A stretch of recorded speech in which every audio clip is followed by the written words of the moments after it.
For Louisiana versus all y'all and TigerDetails.com, Jarrett Roser here with Ron Higgins to talk about fantastic baseball season to end LSU sports year, but really a fantastic LSU sports year overall.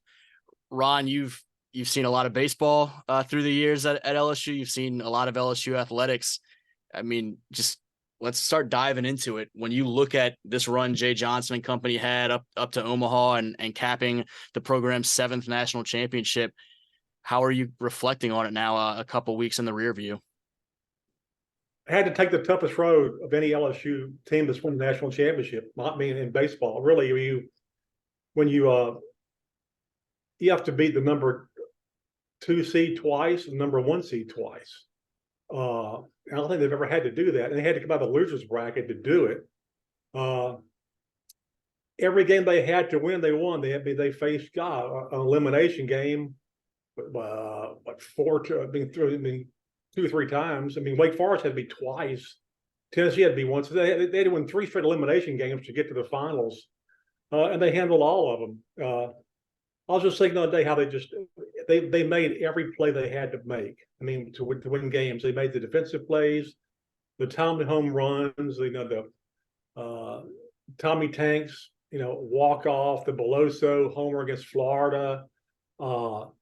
They made every play they had to play, and this was a team that deserved to win the national championship. They had the talent, but back in May, you kind of wondered. They had a little bit of a slump for them, which was they had 2 straight losing weekends in SEC play against subpar teams, and you wondered then if they would have the pitching to win it. Besides Paul Skeens, you didn't know how much you got of your starters, and you didn't know in the bullpen who was going to be good and who's not going to be good, depending on what day. And man, once they got to the NCAA tournament play, everything held up.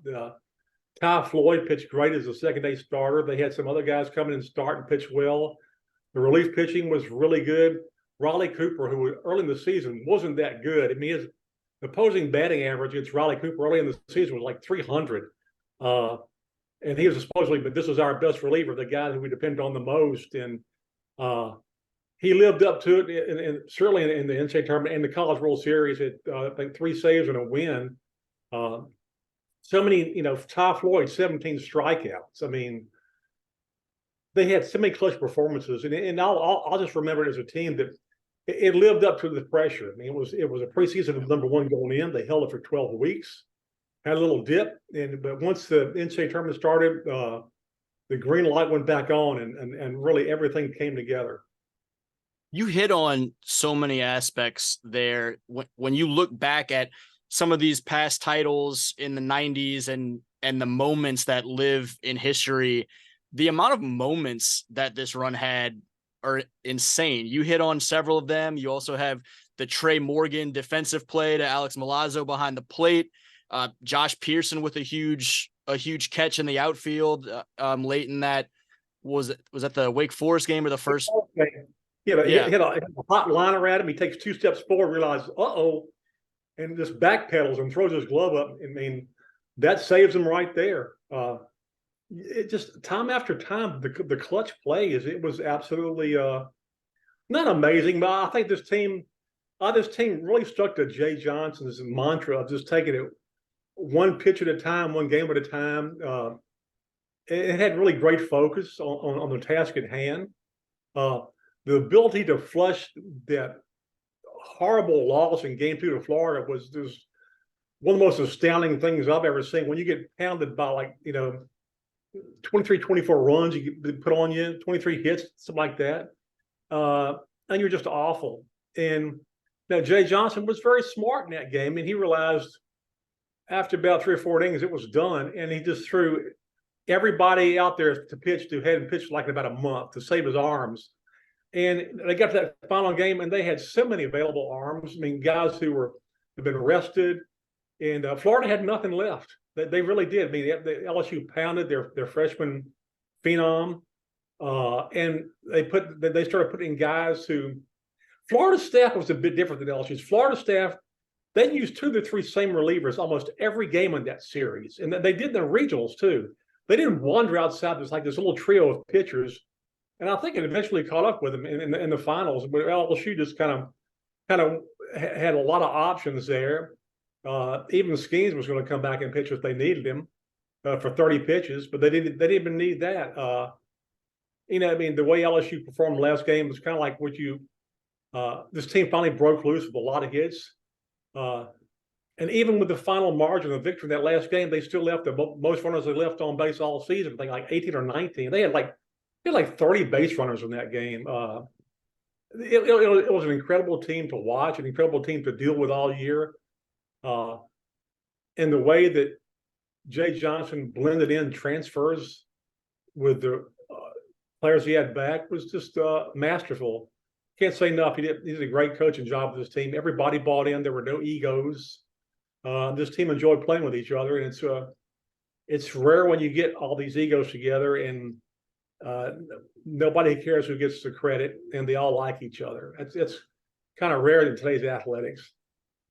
You mentioned the ability to kind of flush that game 2 against Florida and just persevere through some of that, shake it off, and come back that next day. We talk about the development or growth or shake back of Riley Cooper over the course of the season. A name that we hadn't mentioned yet, I don't think, Jordan Thompson, and his ability to shake off an awful Omaha run for a while there and come up with some big moments in that game 3. How do you put into perspective or explain some of that for Jay Johnson and the staff to stick with a Riley Cooper, know that he's the guy over the course of the season, or to stick with Jordan Thompson through this rough Omaha stretch and know that when that opportunity comes and this season's on the line, they're going to be guys that are there to make plays in a reliable way for what is going to be a run that goes down in history and memories? I think it's through relationships. Of course, when Riley played for Jay at Arizona, Jay recruited Jordan Thompson when he was at Arizona. He wanted him badly, and Jordan decided to go with LSU. So there was a relationship there. And they just had a lot of faith in Jordan Thompson. He knew how hard Jordan Thompson worked. I mean, last year to become a better shortstop. I mean, early last year he played after having surgery on something, and he played immediately, and he was awful early in the season and kind of settled in. And he took like 1 million ground balls in all season and made so many great plays this season. I guess it was against Kentucky, deep in the hole. He goes and backhands and throws it across a diamond. They got a picture of him throwing it. He's got this huge vertical, and he started laughing. He didn't know he had a vertical like that. Just a trust.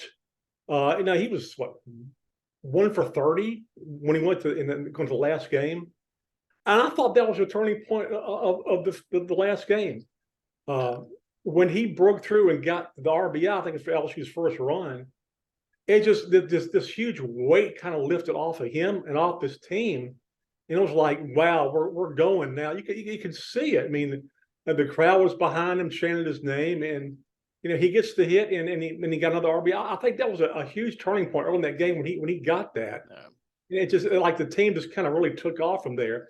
But it's the trust he had in those guys. I mean, there's certain guys on that team that Jay Johnson was trust his life with. That means Jordan Thompson's one, Cooper's one, Cruz and Skeens. There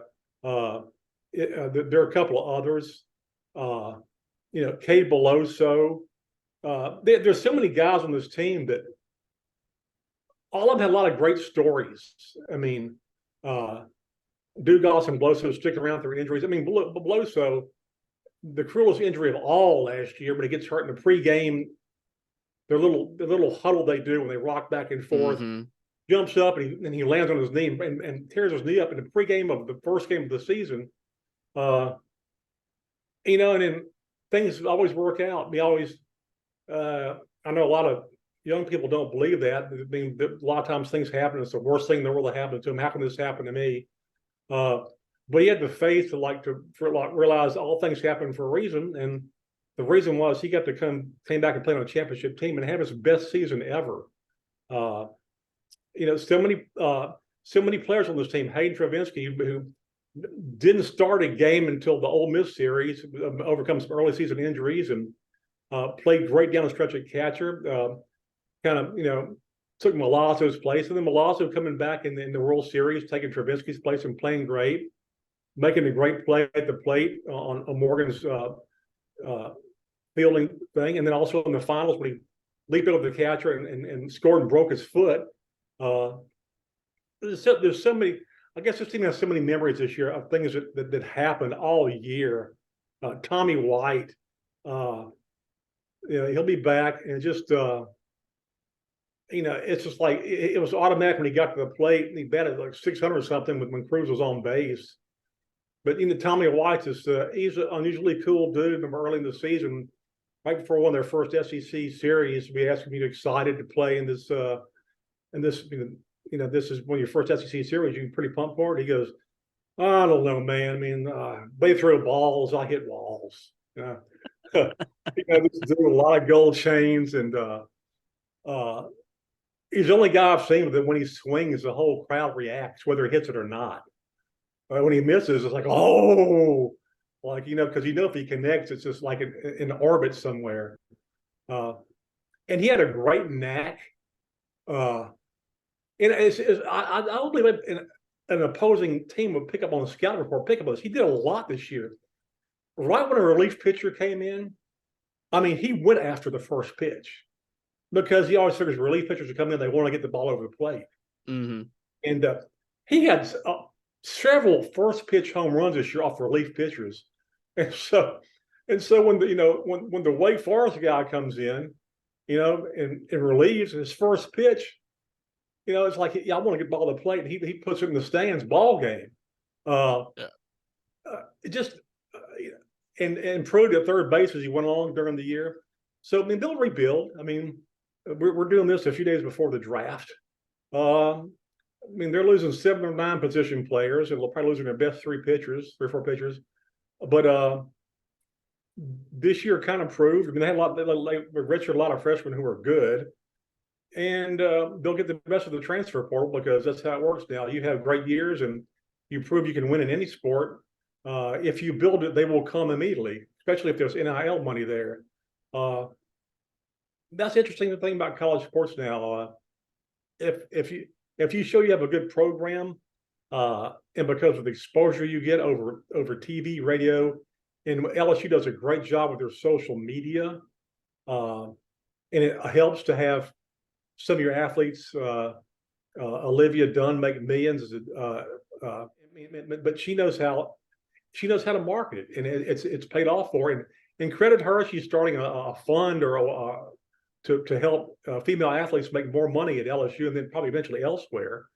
But then LSU's really benefited by that. They were right when NIL started. They kind of got in the front end of it and kind of got organized, and they've had a couple of good NIL sugar daddies in Baton Rouge help out, and they've gone after really good people in baseball. I mean, you can't help but think LSU's best offensive player in football last year is a quarterback, the transfer.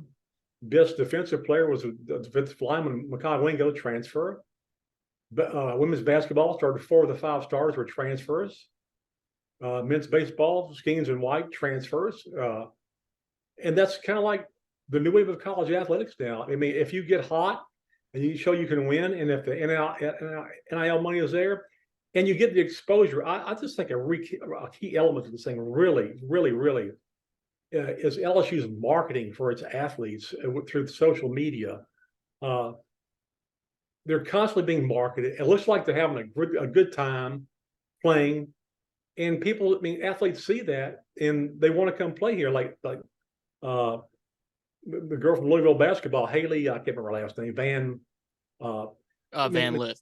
Yeah. Van Lith. I mean, mini Mulkey, as I call her, because it was like Mulkey, and when she played college basketball, she was attracted to LSU because they were winning, but it looked fun to her, and she wasn't having fun at Louisville. And so, yeah, I'll go there. It looks like it's fun. Jay Johnson was masterful. I mean, the only guy I saw in the entire World Series and NCAA tournament, when they interviewed him in a dugout, he used it as a chance to recruit. Who would want to play here? I mean, brilliant. I mean, because you're playing before a packed crowd and everybody's into it, and you have an atmosphere that really nobody else, few teams have in college baseball. And guys say, yeah, I'd love to play there. And we develop pros. Yeah, I'd love to play there. You want to play women's basketball? Play for Mulkey? Look at the passion she coaches with. Yeah, I'd love to play for her. So LSU's on a roll, and they may be on a roll for a while. For a while. I wrote something just a couple of weeks ago. I talked about I guess it was early March of 2021, when the LSU delivered a report to the Board of Supervisors. They hired Hush Blackwell, a firm, to look into Title IX allegations. And it was awful, the way they mishandled talent and just everything. And LSU was like, they were just getting kicked around, all over the place by national media, and deservedly so. And then, about a month and a half later, they hired Kim Mulkey. And then 3 months after that, they hired Jay Johnson. And then at the end of that year, they hired Brian Kelly. And all of a sudden, those things are gone. And the NCAA finally resolved this stuff a few weeks ago. LSU basically was a slap on the wrist, but they used LSU fired Will Wade, used him as a human sacrifice for the football program, and that helped. And they had they produced some scholarships and some business in football a couple of years ago, and banned themselves from a bowl when they was a good idea, because they needed to go to a bowl that year. I think it was 2020. Yeah. And so they made out like a bandit on this thing. They have no sanctions, but as far as postseason sanctions, you're eligible for championships. The only thing they had to do was forfeit football victories, which I always find kind of phony anyway. It's like they beat this town. I know I watched them beat this team, so that means I always find it interesting, the NCAA, that's their big thing. We're going to take away, you can take away wins, but you can't take away memories. And so I think LSU's athletics are on a roll right now. They hired people, especially with Mulkey and Kelly, that nobody really went after because you didn't think they could get them. You don't hire championship coaches away from places that have a ton of money. But credit Scott Woodward and Stephanie Remp, who's no longer at LSU, down in Nevada as AD. Credit them for going after people, realizing how can we get an in with this person? What's the in? And with Mulkey, it was appealing to her instincts of coming home and being a face for LSU athletics and for Louisiana sports, and the fact that they were smart enough to know that she was battling with her AD in Baylor for better facilities. That was good timing. With Jay Johnson, they knew that his mentor, the guy he paired himself after, was Skip Bertman. So let's go after him because he's always wanted to coach here. And then there's Brian Kelly, who at first turned him down, but they went after him because they knew he'd been battling for better facilities for years at Notre Dame and couldn't get them. And Brian Kelly is like, I'm getting along in age. I want to go to a place that has a chance to win a national championship. Why not go to a place that has better facilities and a natural recruiting ground? So credit Woodward. He was willing to do stuff that other people weren't. And I asked him one time, I think it was probably after he hired Kelly, I said, how come you get all these, you're able to get in with these people? He goes, well, I call them and ask if they want to coach for us. And if all they can say is no, and that's business. They tell you no, they don't want to go. And so, but it doesn't hurt to ask. So yeah, they're on a roll. And now you would hope men's basketball gets better after a really bad first year when they had to, they may have to put together a team. And within a month and a half after the entire team left, after Will got fired, got better transfers this time coming around, got Jalen Cook back, a much improved Jalen Cook. And I'm surprised you left Tulane, honestly. You probably know more about that than me, but hopefully they get him a good NIL deal, because I thought he was the best guard in that league he played in. Every time I turned on TV and watched one of his games, he was putting up 20 with no problem. Yeah.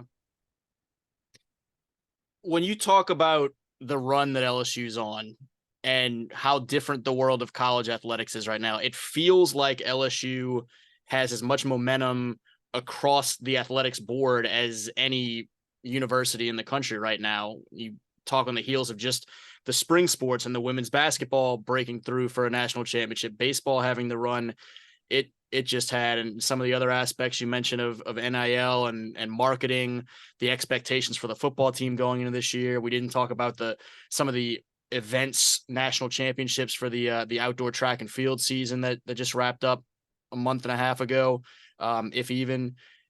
But in the world of the transfer portal, a lot feels like it can change one way or another very quickly. What is your expectation?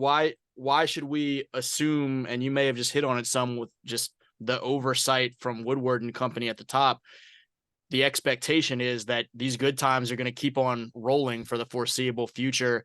Is there any concern that it shifts a different way anytime soon, or how solidly should people feel that this is the new norm, that you're going to be competing for national championships and not just one or two sports, but in a few sports on an annual basis? Yeah, it's kind of like Florida's always been. I don't know if people realize this, but Florida has probably won multiple championships in sports every year for probably 15, 16 years in a row. Yeah, I tell you what, when I think they've done Mulkey and Johnson and Kelly have done a really good job. When they go after transfers, they go after people not only who are extremely talented, but and I know this sounds hokey, but their character fits. They don't want problem child. They don't they want egos. They want problem people, and so they've gone after really guys who are really good fits. I mean, Kelly's first basis was going after former Louisiana high school players who went elsewhere, which was a good move. And he fit other people in. I mean, he went after Jaden Daniels because honestly, he fit kind of the offense that Kelly likes to run. He just had to kind of get him used to it. With Mulkey,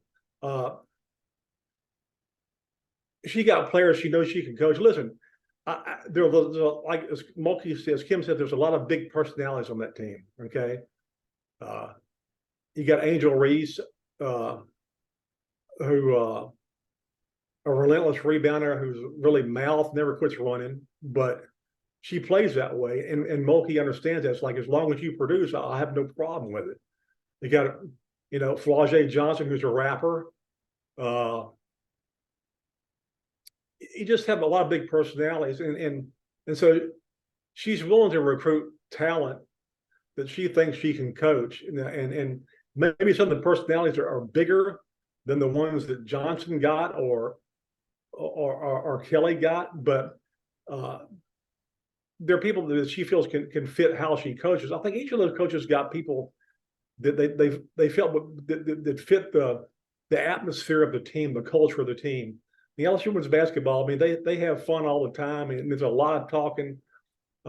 It's like you bring the playground to the actual college game, but they play great, and they have fun doing it. But they got a coach who, I would think any women's basketball player would want to play at LSU, but just because to play for Kim Mulkey, he was so passionate and so into games. And I wish McMahon coached a men's team like that a little bit. I'd like to see him a little more vocal. I thought last year Matt was. I thought their team was so bad at times that he didn't argue calls like he should have. Like he felt he didn't deserve to get a call. And I think you should stand up for your team anytime you think you're getting hosed by the officials. And then there are a few times he could have done that, and he didn't do it. And I just, your team likes to see their coach fight for him. And God, Mulkey would go out there with fist up, and their team plays that way. But yeah, I think this is a norm you can expect, because you got coaches who know how to recruit the transfer portal. They just don't take anybody. They take people who they truly think they can fit what they need. And it could be people they've recruited before in other places. I mean, Kelly's has now got a second guy, the running back from Notre Dame, after he got the punter from Notre Dame, and the other guys at other teams that I'm sure he recruited, he remembered them and kind of went back to them. That's how kind of it works. But yeah, and with the NIL money coming in, and you got two really visible sugar daddies and Gordon McCartney. Get it done and get it done. That thing runs through my head every day. Like I was singing in my car to myself. And Todd Graves with Canes. You got two really visible NIL people, but also again, there's LSU marketing. I mean, there's no other school in America that can say they had two women athletes in the Sports Illustrated swimsuit edition. Huh? I mean, that you can't buy that publicity. Yeah. And so I just think, yeah, is LSU a hot school right now? Yeah. But I always go back to March of 2021 when they were getting kicked around the curb because of some of the stuff that happened. So it's been an unbelievable turnaround. And as long as these coaches want to coach here, I think it'll get better and better. Do you have a certain stretch of LSU athletics that you look back on and feel like it was, to some level or another, that was as much of a golden era of the entire athletic department as we've seen? And how far off can this run be from reaching that conversation?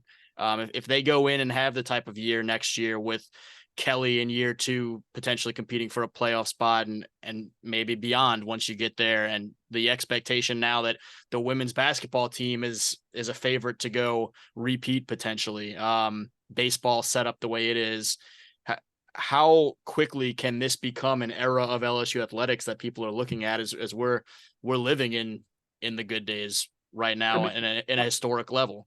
Yeah, history. I mean, history. This may be the best. I mean, you go back and look.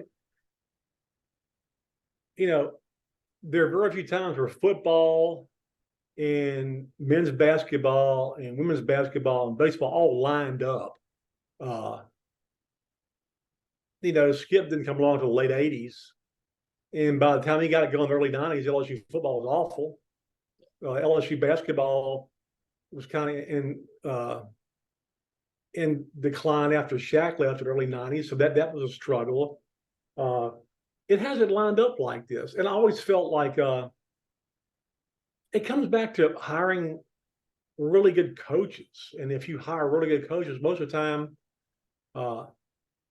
they know how to get the talent. But I'm telling you, the era we live in now where you can buy anybody you want. I'm not saying that derogatory. I'm saying that's the way it is. There's no more under the table. Now is how much is it going to take to get you? Because that was kind of like an unspoken deal before, and now you want to know like up front what you're going to take. And I don't blame these kids at all. I mean, this is their chance to make some money, and it's a chance to kind of jumpstart maybe their career of getting a better life. And they've worked their. The one thing that people understand about, it kind of irks me. They don't understand about college athletes or high school athletes going to college is they don't understand how much they work their butt off. They have no idea. I mean, it's an everyday thing, man. Yeah. They really put it down all year. It's 110 outside. They're running. They're lifting. There's not a day off. There's no such thing in college athletics as voluntary workouts. Are you kidding? You better be volunteering. You can be falling down the depth chart. But they earn everything they get, and now they finally get. There's always this thing with, I guess, old school thought that well, they're getting their scholarship and their books paid for in the room. That should be enough. Well, no, it's not. Not for the time they put in.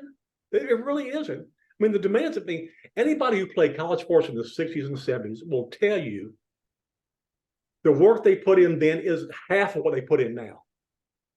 I mean, you can get a job in all season if you want to. Back then, I mean, you trade, but not like now. And so, yeah, do they deserve NIL money? Yeah. So, is it to profit off your talent? Sure. Does that seem like it's a lack of loyalty? Maybe to some people, but if you don't love me, who's going to love me? I mean, that's the kind of. But you also want to make sure that coaches have the idea that you're a team guy. You want to win. I mean, basically, deep down, you want to win football games and want to get better doing it. It's tough to watch sometimes when a guy signs with a college. He's already been to 3 colleges. That's a bit tough. He's you basic college mercenary. Every year he's somewhere. For some reason, I mean, some guys are like that. So for some reason, some guys probably things didn't work out at all stops for some reason. But I have no problem with NIL money. It's just the world we live in now. The transfer rule is the world we live in now. The only problem is there are no rules, and even NFL free agency is more stringent than college.